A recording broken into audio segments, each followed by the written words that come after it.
যারা আমার ভিডিওগুলো নিয়মিত দেখেন আপনাদের সকলেরই আইডিয়া আছে যে আমি এই নির্বাচনের আগে বলছিলাম যে বিএনপির একটা ভুল সিদ্ধান্ত ছিল ব্যারিস্টার রুমিন ফারহানাকে ওই এলাকা থেকে বা ওই আসন থেকে, তিনি যে আসন থেকে নির্বাচিত হয়েছেন ব্রাহ্মণবাড়িয়া 2, অর্থাৎ সরাইল, আশুগঞ্জ এবং বিজয়নগর যে অংশটা, তো সেখানে একটা কি বলে যে কৌশলগত সমস্যা ছিল। সেটা হচ্ছে বিএনপি যেহেতু জোট গঠন করে নির্বাচনে গিয়েছে, সো জোটের যারা প্রার্থী আছেন তাদেরকে তো আসন ছাড়তে হয়। সেক্ষেত্রে ব্যারিস্টার রুমিন ফারহানার আসনটাতে ভেজাল লাগছিল।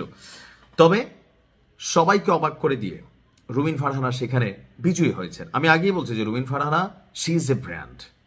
রুমিন ফারহানার মতন অনেক রাজনীতিবিদ আছেন যারা দলমত নির্বিশেষে সকলের কাছে গ্রহণীয়।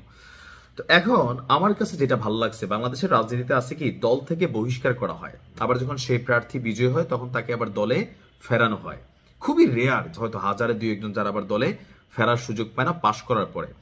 তো এখন সাংবাদিকদের সম্ভবত প্রশ্ন ছিল যে হাস প্রতীক নিয়ে আপনি অংশগ্রহণ করে যে নির্বাচনে জিতছেন, এখন যদি ধরেন বিএনপি আপনাকে ফেরাতে চায় তো আপনি কি করবেন?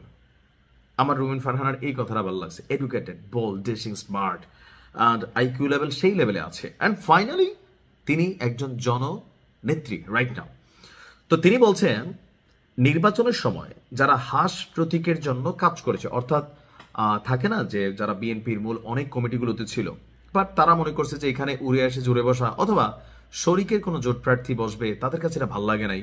তো তারা রুমিন ফারহানার জন্য কাজ করছে, কাজ করতে গিয়ে অনেকেই এই যে এত বছরের যে দলটা সেখান থেকে বহিষ্কার হইতে হয়েছে, এবং এটাও দলের কিছু করার নাই, এটা পার্ট অফ পলিটিক্স। তো রুমিন ফারহানার বক্তব্য হচ্ছে যে বিএনপি যদি আমাকে ফেরাতে চায় তাহলে বিএনপিকে 2টা কাজ করতে হবে। প্রথমত আমাকে তো ফেরাবে, ওকে, বাট আমার যারা নেতাকর্মী আছে, যারা দল থেকে বহিষ্কৃত হয়েছে এবং রাইট নাও যারা আমার হোল্ডিং হ্যান্ডস, তাদেরকেও দলে নিতে হবে। দর্শক, স্বতন্ত্র প্রার্থী হিসাবে রুমিন ফারহানা বিজয়ী হয়েছেন।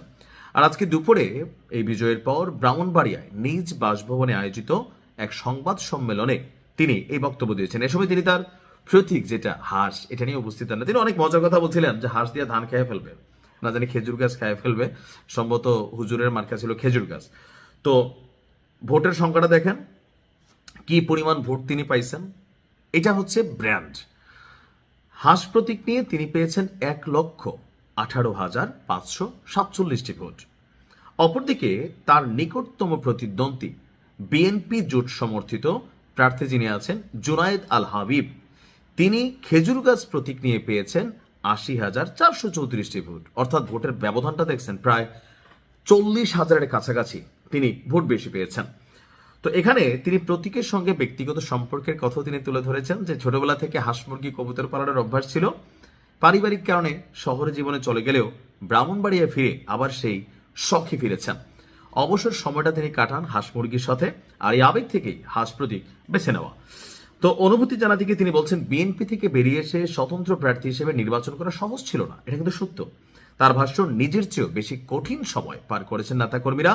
গত 17 বছর ধরে তারা ত্যাগ পরিশ্রম করেছেন, অনেকে ঘরে থাকতে পারেননি, বহিষ্কারও হইতে হয়েছে। সো আমাকে যদি ফিরাইতে হয় আমার ফুল টিমকে আপনাদের ফেরাতে হবে। And I thought it's a very great decision, এবং এটা একটা লাইক এ লিডারশিপ যেটাকে বলা হয়, এটা ওনার মধ্যে আছে। তা আমার মনে হয় আর কি, যদি এই আসনটা শরিকের আসন না হইতো, অফকোর্স বিএনপি রুমিন ফারহানার মতন একজন ক্যান্ডিডেটকে বাদ দিত না। যাই হোক, বেস্ট অফ লাক। রুমিন ফারহানাও অনেক কথা বলেছেন নির্বাচনের আগে তিনি ক্ষমতায় গেলে কি কি করবেন। বিএনপির বিরুদ্ধেও তিনি অনেক কথা বলেছেন যে কেন বিএনপিকে ভোট দেওয়া উচিত না। সো আমরা মনে করি যেগুলা খারাপ অংশ ছিল সেগুলো সবাই বদলাবেন। নতুন বাংলাদেশ আমরা দেখতে চাই, দুর্নীতিমুক্ত, অহেতুক মানুষকে হয়রানি মুক্ত, মামলা বাণিজ্য মুক্ত, অনেক কিছু আপনারা কিন্তু আশ্বাস তো করেছেন। So this is the time এটা আপনাকে অ্যাপ্লাই করার। বেস্ট অফ লাক আপু, আসসালামু আলাইকুম।